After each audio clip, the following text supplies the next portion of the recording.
Yeah, definitely not. There is kind of a complex of storm systems that it will eventually reach our area, and it's kind of a piece of one of those and a piece of something else. But by the time it gets here, it is going to be significantly weaker. So I wouldn't even call it something that's actually the same system, because complex storms, it's a very, very complex atmospheric setup this week. But as we do see a cold front eventually return to the area, we will see days of a potential rain and storm activity. I don't think any day is a washout, and I do think we'll see multiple days of rain and storms, and that's really going to be a big story heading into this week.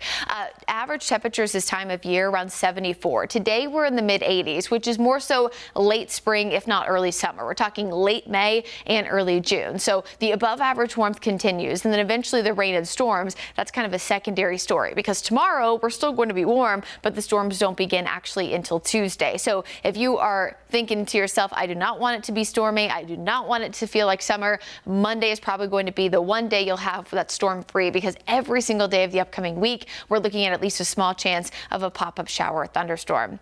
Dallas Tower Cam right now, you can see the high clouds mixing in. Notice the haze still and kind of that orange shading. That's likely at least some of that smoke mixing in at the upper levels of the atmosphere from some of those wildfires in western North Carolina. Again, what we want is for them to be high up and not close to the ground, because once it's close, that of course can impact air quality. We're not at that point yet, but of course that if that does change, we'll continue to let you know. Very warm temperatures at 83 degrees. It was a little bit lower than expected today thanks to a lot of those clouds, but again, temperatures still at least 10 to 15 degrees above average for this time of year.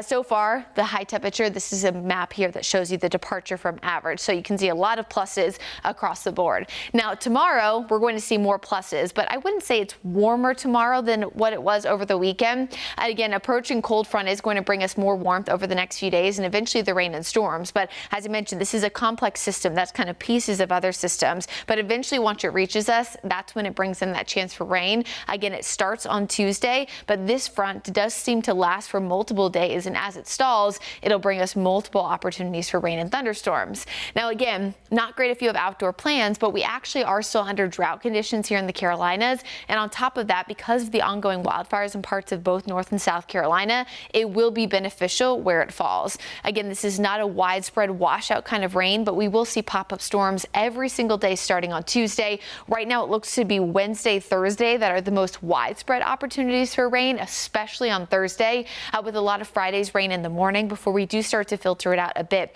heading into the weekend. What oftentimes happens with these complex storm systems is they arrive, they kind of linger for a few days, and then as we get closer to, we can kind of better time out when exactly it starts to wrap up. Earlier this weekend, probably toward last week too, because I was in for Brad Monday through Friday as he was out of town, we were seeing kind of a pattern where it looked like every single day was going to be rain and stormy. But again, as we get closer to the actual event, oftentimes we can kind of trim that down a little bit. Regardless of how much rain there is, again, it is going to be beneficial, but a much larger complex storm system sets up for northern Texas all the way into Missouri that is going to dump a lot of rain here over the next 7 days. So yes, we get rain and storms in the Charlotte area, but I don't think flooding is a significant risk. And at this point, not a significant risk for strong to severe thunderstorms, but certainly some gusty winds a possibility anytime you see thunderstorms. Here's your Guy Roofing 7-day forecast. Again, 80 is the dominating force here this week. Wednesday, Thursday, it looks to be the best chance for rain and thunderstorms, and we'll keep a few in heading into the weekend before drier air does look to move back in heading into the following weekend.